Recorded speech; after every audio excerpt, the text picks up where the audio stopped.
अस्सलाम वालेकुम नाज़रीन, मैं हूं मंसूर अली ख़ान। अपने यूट्यूब चैनल के ऊपर आपको खुशामदीद कहूँगा। नाज़रीन, एक इंतहाई अफसोसनाक ख़बर जो अब तक शायद आप तक भी पहुंच चुकी होगी कि पाकिस्तान के एक मारूफ एंकर पर्सन, रिलीजियस स्कॉलर और सियासतदान डॉक्टर आमिर लियाकत हुसैन आज अब इस दुनिया में नहीं रहे। आज अब से कुछ देर पहले, जब ये व्लॉग मैं रिकॉर्ड कर रहा हूँ, कुछ देर पहले ये ख़बर मौसूल हुई कि आमिर लियाकत साहब का इंतकाल हो चुका है। डॉक्टर आमिर लियाकत की मौत के हवाले से जैसे ही ये ख़बर आई तो उसके बाद सोशल मीडिया के ऊपर मुख्तलिफ़ किस्म की ख़बरें जो हैं वो गर्दिश करना शुरू हो चुकी हैं। मैं जो मेरे पास मालूमात हैं वो मैं आपके साथ शेयर कर देता हूँ, लेकिन अभी मतलब मैं जो सोशल मीडिया के ऊपर मैं देख रहा था, जिसका भी जो दिल कर रहा है वो हर किस्म की बातें इस वक्त जो है वो उनके बारे में कर रहा है। और चाहे उनके मुखालफीन हैं या उनके हिमायत में लिखने वाले लोग हैं, हर जिसका भी जो दिल कर रहा है वो मुख्तलिफ़ किस्म की क़यास आराइयाँ जो हैं उसने शुरू कर दी हैं। अभी तक जो इतलात हैं वो मैं सारी आपके सामने रख देता हूँ ताकि आपको मामला जो हैं वो क्लियर हो जाएँ कि एक्चुअली हुआ क्या है। मेरी इतलात के मुताबिक डॉक्टर साहब की तबीयत जो है वो कल रात से ही ख़राब थी। और कल रात जब उनको थोड़ी सी सांस लेने में भी तकलीफ़ हो रही थी, तो उस वक्त जब वो अपने कमरे की तरफ जा रहे थे तो उनके जो मुलाजिम हैं उन्होंने डॉक्टर साहब को ये तजवीज़ दी थी कि आप हॉस्पिटल चले जाएं। और ये मैं आपको बता दूं कि मेरी ख़ुद भी डॉक्टर साहब से आज से चंद महीने पहले एक मुलाकात हुई थी और एक प्रोमो की शूट थी जिस पे मेरी उनसे तकरीबन कोई 1.5 घंटे 2 घंटे की बड़ी तफसील से मेरी मुलाकात हुई। उसके अंदर जो बातें हुई वो मैं थोड़ी देर के बाद अभी आपको बताता हूँ, लेकिन उनकी तबीयत ठीक नहीं थी और पिछले कई हफ़्तों से ख़ास तौर पे उनकी तबीयत ठीक नहीं थी। ख़ास तौर पे ये जो इनकी तीसरी शादी के बाद जो भी जिस तरह वो मामलात मुनक़ता हुए और मामला तलाक़ तक गया, उसके बाद सोशल मीडिया के ऊपर जिस किस्म की बातें होना शुरू हुई, वीडियोज़ पर्सनल किस्म की वीडियोज़ जो हैं वो सर्कुलेट होना शुरू हुई। आपने नोट किया होगा कि मैंने आज तक हार्डली कभी डॉक्टर आमिर लियाकत का ज़िक्र अपनी किसी व्लॉग के अंदर किया है। उसकी बहुत बड़ी वजह ये थी कि उनके ऊपर जिस किस्म की भी गुफ्तगू होती थी, जिस किस्म के भी अटैक्स होते थे, वो बड़ी पर्सनल नेचर के होते थे और मैं इस किस्म की सहाफ़त कर नहीं सकता, मुझसे नहीं होती। इवन मुझे बहुत सी इन्फॉर्मेशंस बहुत से लोगों के बारे में हर किस्म की होती है। ज़ाहिर बात है, हम लोग आपके सोर्सेज होते हैं, आपको न्यूज़ मिलती रहती हैं, ख़बरें आती हैं लोगों के बारे में, लेकिन जो पर्सनल नौयत की चीज़ें होती हैं वो मैं कभी भी डिस्कस करना पसंद नहीं करता। एथिकली मैं समझता हूँ ये गलत है। तो डॉक्टर साहब के साथ अब चूँकि वो इस दुनिया में नहीं रहे तो मैं हर शख्स की लाइफ का एक बुरा पार्ट भी होता है, मेरा भी होगा डेफिनेटली। मैं ये नहीं कहता कि मैं बहुत ऐसा नीट एंड क्लीन किस्म का शख्स हूँ। हो सकता है शायद मेरे भी कोई कुछ ऐसे एरियाज़ हों जो लोगों को पसंद ना हो मेरी ज़िंदगी के, लेकिन पर्सनल लाइफ्स के अंदर कभी भी नहीं इंसान को जाना चाहिए। डॉक्टर साहब को जो पर्सनल इश्यूज़ हुए पिछले चंद हफ्तों में, उसकी वजह से वो बहुत डिप्रेशन में थे, बहुत ज़्यादा डिप्रेशन में थे। इस हद तक भी कि उन्होंने यहाँ तक कह दिया था कि मैं इस मुल्क को ही छोड़ देना चाहता हूँ, मैं यहाँ रहना नहीं चाहता। तो कल रात को पहले ज़रा मैं सिर्फ वो आपको बता दूं कि हुआ क्या है कल से लेकर अब तक। कल रात को उनकी तबीयत ठीक नहीं थी और उनके मुलाजमीन ने उनसे कहा था कि जी आप हॉस्पिटल चले जाएं, लेकिन वो नहीं गए। उसके बाद जब वो अपने कमरे में चले गए तो मुलाजमीन ये बात बताते हैं कि उनके दिल में उस वक्त तकलीफ़ हो रही थी। तो उसके बाद उनको जो है वो एक उनके बाद में जो है वो आज सुबह उनके कमरे से जो है एक चीख की आवाज़ आई, लेकिन उन्होंने दरवाज़ा लॉक किया हुआ था। तो जो मुलाजमीन हैं उन्होंने 15-20 मिनट, जो अब तक की इतलात हैं, 15-20 मिनट उन्होंने दरवाज़ा नॉक करके उनका दरवाज़ा खोलने की कोशिश की, लेकिन दरवाज़ा लॉक था। अल्टीमेटली फिर दरवाज़ा जब खोल लिया गया और अंदर जब वो गए तो डॉक्टर साहब जो हैं वो बेहोश थे उस वक्त। और अब ज़ाहिर बात है उनको बेहोश ही उस वक्त तक कहा जाएगा क्योंकि वो सांस सही तरह नहीं ले पा रहे थे। और उसके बाद वहाँ से उनको जो है वो हॉस्पिटल शिफ्ट किया गया, निजी हॉस्पिटल में उनको शिफ्ट किया गया। और जब उनको हॉस्पिटल में शिफ्ट किया गया तो डॉक्टर्स ने ये कहा कि जी इनको जब लाया गया है तो वो जाँ बहक हो चुके थे, इस दुनिया में इंतकाल हो चुका था, वो इस दुनिया में नहीं थे। अब उसके बाद से मुख्तलिफ़ किस्म की बातें हो रही हैं, कुछ ड्रग ओवरडोज की बात कर रहे हैं, कुछ सुसाइड की बात कर रहे हैं, कुछ लोग कत्ल की बात कर रहे हैं, इस किस्म की मतलब बातें हो रही हैं। मेरी आपसे बराए मेहरबानी एक दरख्वास्त है कि जब भी कोई इस तरह का वाक़या होता है तो ज़रा हॉस्पिटल की मेडिकल रिपोर्ट आने का इंतज़ार किया करें।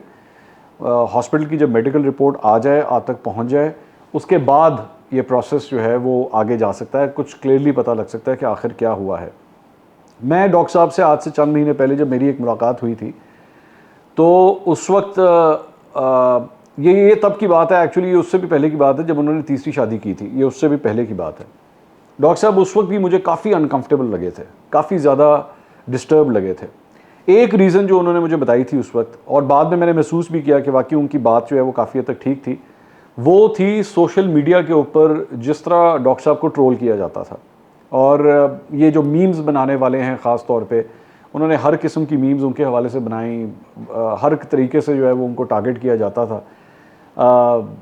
ज़ाहिर बात है, लोग जो है वो उनको एक बड़ा कंट्रोवर्शियल फिगर तस्वुर करते थे कि उनकी सियासी वाबस्तगियाँ, उसके अंदर भी तब्दीली आई। पहले एमक्यूएम में हुआ करते थे, उसके बाद पाकिस्तान तहरीक-ए-इंसाफ इन्होंने ज्वाइन की, पाकिस्तान तहरीक-ए-इंसाफ के टिकट के ऊपर ये एमएनए बने।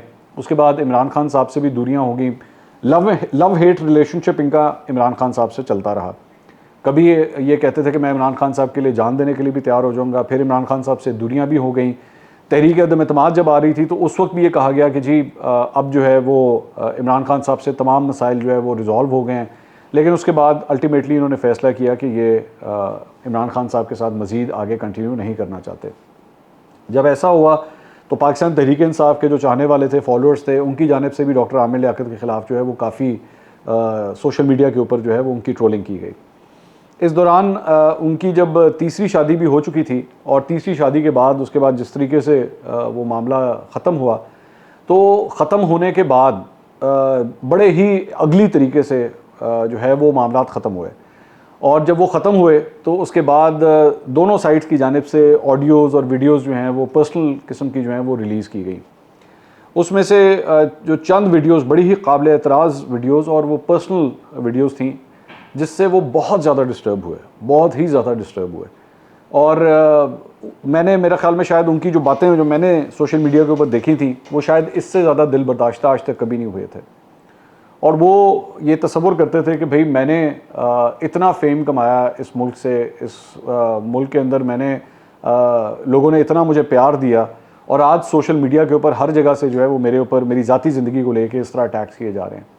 ज़ाहिर बात है उनके ऊपर इस बात के ऊपर भी तनकीद हुई कि जनाब उन्होंने जो अपनी तीसरी शादी की, उस लड़की की जो एज का एक डिफरेंस था, उसकी वजह से भी काफ़ी उनको तनकीद का निशाना बनाया जाता रहा। लोगों ने मजाक भी उड़ाया, जोक्स बनाए, वीडियोज़ बनाई, मीम्स बनाई, ट्वीट्स की, सब कुछ किया।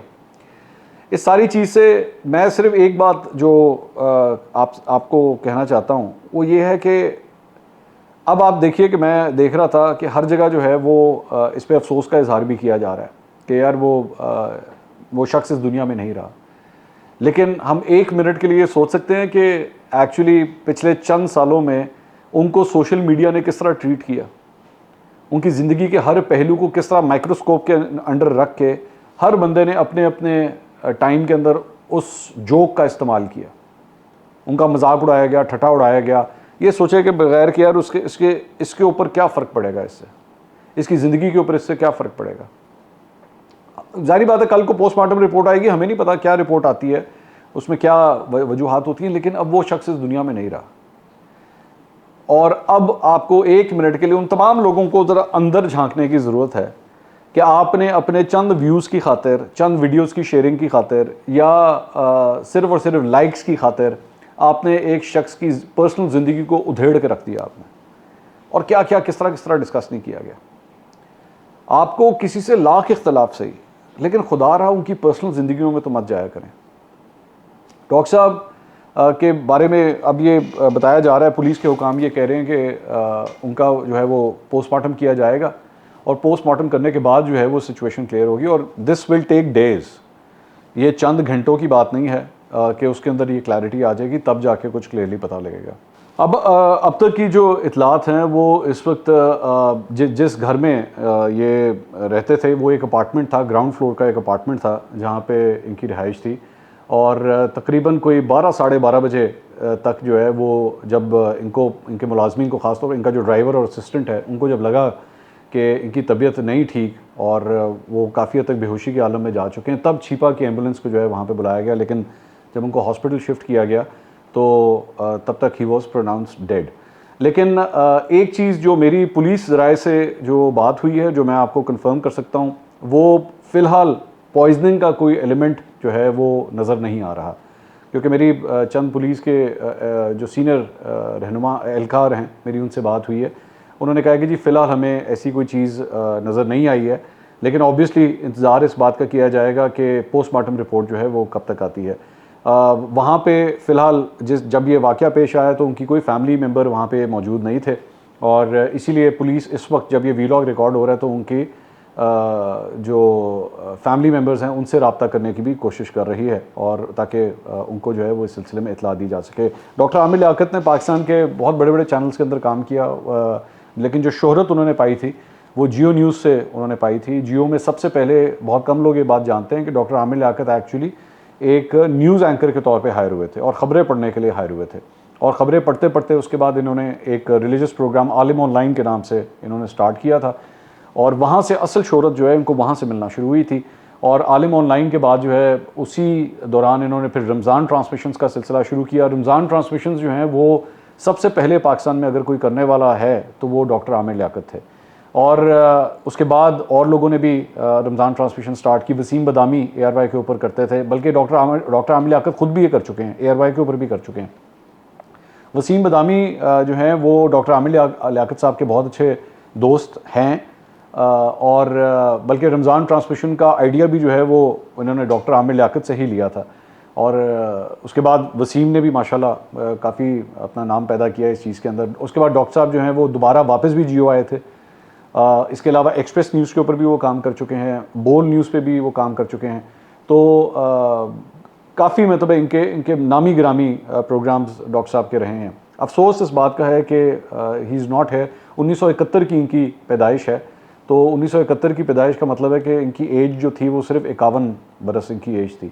तो 51 बरस की उम्र के अंदर डॉक्टर साहब का इंतकाल जो है वो निस्बतन एक बहुत यंग एज है जिसमें उनका इंतकाल हुआ है। अफसोसनाक है। मेरी आप लोगों से सिर्फ एंड पे यही दरख्वास्त है कि उनके लिए दुआ कीजिएगा, उनकी मग़फ़िरत के लिए, और अल्लाह ना करे कि पोस्टमार्टम रिपोर्ट जो आती है उसके अंदर कोई फाउल प्ले या खुदा न खास्ता कोई ऐसा वैसा कोई चीज़ ना हो। अभी तक की इतलात के मुताबिक उनकी जो मौत हुई है वो तिब्बी वजूहात की वजह से ही हुई है, लेकिन ज़ाहिर बात है जो तफसील आएगी वो पोस्टमार्टम रिपोर्ट आने के बाद ही आएगी। अगले व्लॉग में दोबारा मुलाकात होगी। अल्लाह हाफ़िज़।